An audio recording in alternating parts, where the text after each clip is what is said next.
আমাদের যে 4 দফা দাবি ছিল, নারী কমিশনের প্রস্তাবনা বাতিল করে বিতর্কিত এই নারী কমিশনকে বাতিল ঘোষণা করা, হেফাজতে ইসলামের সকল নেতা কর্মীদের নামে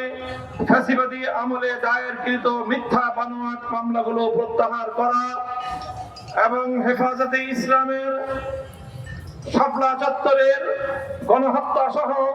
ফ্যাসিবাদী আমলের প্রতিটি হত্যাকাণ্ডের ন্যায় বিচার নিশ্চিত করা এবং ভারত ও ফিলিস্তিনে মুসলিম নির্যাতনের বিরুদ্ধে বাংলাদেশের যথাযথ পদক্ষেপ নিশ্চিত করা। সংগ্রামী সাথী ও বন্ধুগণ, হেফাজতে ইসলাম বাংলাদেশ দ্ব্যর্থহীন ভাষায় ঘোষণা করছে যে আমরা বাংলাদেশে ইনশাআল্লাহ আগামী দিনগুলোতে প্রতিটি ঘরে ঘরে নারীর ন্যায্য অধিকার বাস্তবায়নের জন্য সামাজিক, ধর্মীয় এবং রাজনৈতিক সকল আন্দোলনগুলো আমরা গড়ে তুলবো ইনশাআল্লাহ। প্রতিটি ঘরে বাবা মায়ের উত্তরাধিকার সম্পত্তি থেকে যেভাবে নারীদেরকে বঞ্চিত করা হয়, কন্যা সন্তানদেরকে আল্লাহ প্রদত্ত অধিকার থেকে বঞ্চিত করা হয়, সে বিষয়ে রাষ্ট্র যদি যথাযথ পদক্ষেপ গ্রহণ করতে ব্যর্থ হয়, হেফাজতে ইসলাম দায়িত্ব গ্রহণ করে প্রতিটি ঘরে ঘরে কন্যাদেরকে তাদের পিতার উত্তরাধিকার সম্পত্তি প্রাপ্তি নিশ্চিত করবে ইনশাআল্লাহ। অন্তর্বর্তীকালীন সরকার প্রধানকে বলতে চাই, আপনি প্রথমে অনতিবিলম্বে সংবিধান সহ রাজনৈতিক ব্যবস্থা এবং নির্বাচন ব্যবস্থা সহ গুরুত্বপূর্ণ প্রতিটি সংস্কারের রোডম্যাপ ঘোষণা করেন। আর সেই নির্বাচন বাস্তবায়নের আগে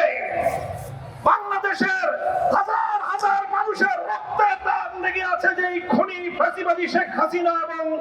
তার খুনি মন্ত্রিসভা এবং প্রশাসনের হাতে, তাদের বিরুদ্ধে আইনানুগ ব্যবস্থা গ্রহণ সহ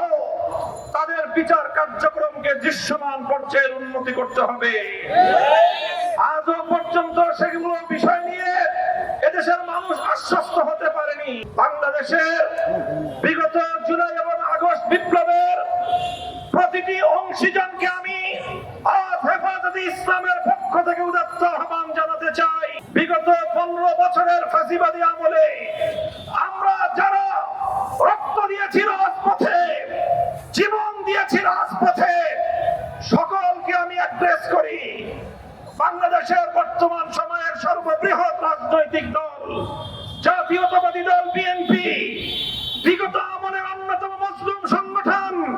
জামাতে ইসলামী বাংলাদেশ, জুলাই এবং আগস্টের মহানায়ক আমার ছাত্র জনতা, ছাত্র নেতৃবৃন্দ, আর তাদের সকলের সঙ্গে এদেশের 2013 সাল এবং 2021 সাল দুইবার বাংলার মাটিকে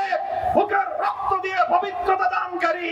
হেফাজতে ইসলাম বাংলাদেশের লক্ষ কোটি তাওহীদি জনতা, আসুন বিভেদ ভুলে গিয়ে ফ্যাসিবাদী স্বৈরাচারী শেখ হাসিনা সহ তার সকল দোষরদের বিচার নিশ্চিত করবার জন্য আমরা আমাদের জুলাইয়ের চেতনাকে আবার নতুন করে শানিত করি।